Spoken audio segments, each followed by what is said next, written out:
Hey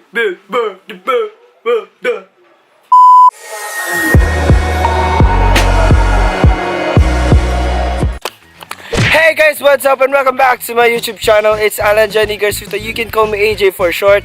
So for today's video, actually dapat sunod pa ni pero wala mo ko ka-film atong isa. I first kay naday mi sa University of the Philippines.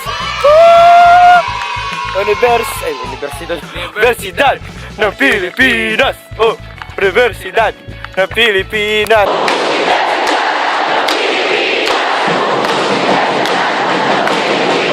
So speaking of University of the Philippines, let's talk about tips para sa mga mag-UPCAT.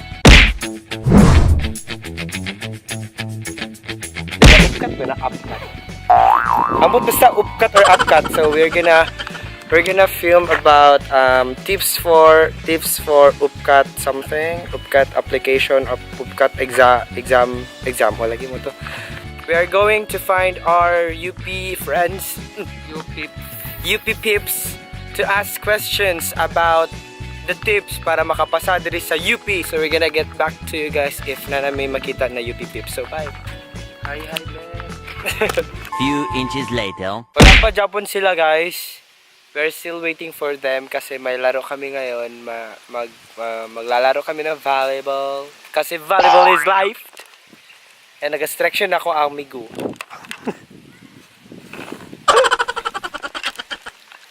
Yeah, so we are waiting for them here sa open court volleyball court. Open court volleyball court. Kapoy na. Awak ng migo, di ba? How da jud sa migo ay kay mag-stretching. How da jud ay? How jud kayo migo ba? Hello! So naana dahil si Kuya Dave. Uy, bulingit ko, gago. Sige lang, bulingit matatanan. Tara dahil siya. I'm shy. I'm shy. Hindi ako kay ka. Joke lang. So I'm gonna ask you, ano mabibigay mo na tip para sa mag-take ng UPCAT? Tips? Tips daw, tips. Kahit dalawang tip lang or isang tip, okay na. Matulog jud ka night before. Like, dapat makasleep kag tarong. Mahula siya. So matulog jud daw ka night before the exam. Kung usay mo masadihan, study. But na naman po yung mga UPCAT guide sa internet. So, tama day, ang UPCAT po kay right minus wrong siya. So, dapat, kung naakay di sure na answer, tapos kung feeling mo mas dahog chance na mali siya, leave it blank na lang ang item. So, naratay tulo ka tips. Ang first is, matulog before the exam. Night before the exam, matulog og tarong. Second is, unsa to kuya? Mag-study. Na ay mga ano sa internet na mga UPCAT guide. Then third is right manus wrong ang UPCAT. That is the first 3 tips karon na adlaw. So wala pa man nangabot gyud ang lain siya pa lang. So I'm gonna get back to you guys and bye. Hello guys. So nana medyo nidagan naman gyud ang tao ron. So I have here bye, Kambal. Hi, Kambal. So, niyato lang siya diri kay magpapasa ka, di ba, movies. Kaya magpapasa lang siya movies, guys. Amot lang, dili mo siya tamadula. Muli din siya. So, since na naman po ako ang mga UP PIPS, nako'y pangutana. Yan, nako'y pangutana, ya. Kung sa'yo mong tips para mag-take sa mga tao na mag-take sa UPCAT. Si Kuya. Tips, first, be early, of course. Before ato sa examination center or wherever, kay be early jud. Like an hour earlier para maka-prepare ka sa imong mga staff nga gamiton, and then para ma-prepare imong mindset. Second, kay uso naman pero don't cram the test. Ayaw jud pag-study the night before. Better nga the night before kay rest na lang jud mo kailangan pason. Then third, kung religyoso mo, pray. Kung dili mo religyoso and nagatuo mo nga na ay lock, pagsuot og mga lucky shirts, lucky number, lucky things, pagdala mo. Fourth, ayaw mo kalimot sa mga gamit. Siyempre, pencils, inana. Kato lang. Nanapod ko isa napod ka kuya dire. Asa si Kuya Belfred. So, usa na yung tips Para sa mag-tape sa UPCAT. Para sa mga mag-take sa UPCAT kay first ibutang sa imong self mentality na you will pass because you want it. Kay naaman jud lang sa imong kagustuhan and musunod na lang jud ng ng knowledge. Also, before exam, don't cram. Oh, relax. And kung dili ka sure sa imong answer kay ayo pagdugay sa isa ka question, next dayon balika lang siya if napay time and do your best. Pass UPCAT. So wala to siya guys. Ito diri isa, taga Surigao. Uy ate!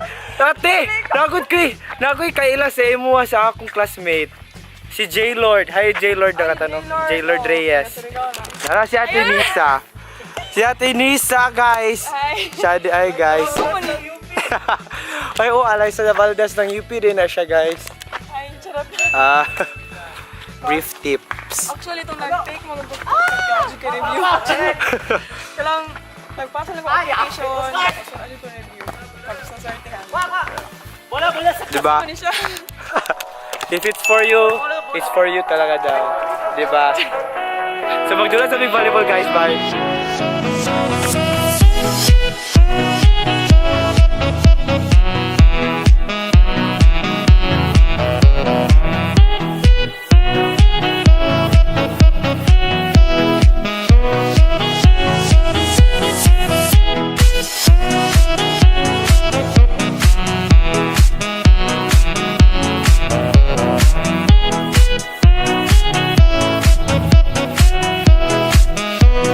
For a short recap para sa mga tips. Nainiagi na bola. For a short recap for the tips, first is you have to rest before the night of the exam. Don't cram. The second list thing is study. Though okay lang good mag-study pero di kayo siya kinahanglan daw. I mean kailangan siya pero di siya kinahanglan. Basta muna to. Then third is ang UPCAT examination is right minus wrong. Kung pila imong mali, mo i-minus sa imong tama. Then fourth one is, if it's your destiny to be here in University of the Philippines, then pakasulod ka. Then number 5 is, for the last one is, believe in yourself. You have to believe in yourself daw para makasulod ka dito sa University of the Philippines. Woo! Inom sa tubig. Bye. That's the end of the video guys. Thank you for watching the whole vlog, I think. Yeah, thank you for watching the whole video. If you're new to my channel, please subscribe down below and click the bell button. And if you like this, give this a massive thumbs up. And if you are one of the UPCAT UPCAT takers, then comment down below, let me know, because I feel you. So that's the end of the video guys. Thank you for watching. Goodbye. See you in the next video. Be you, be amazing.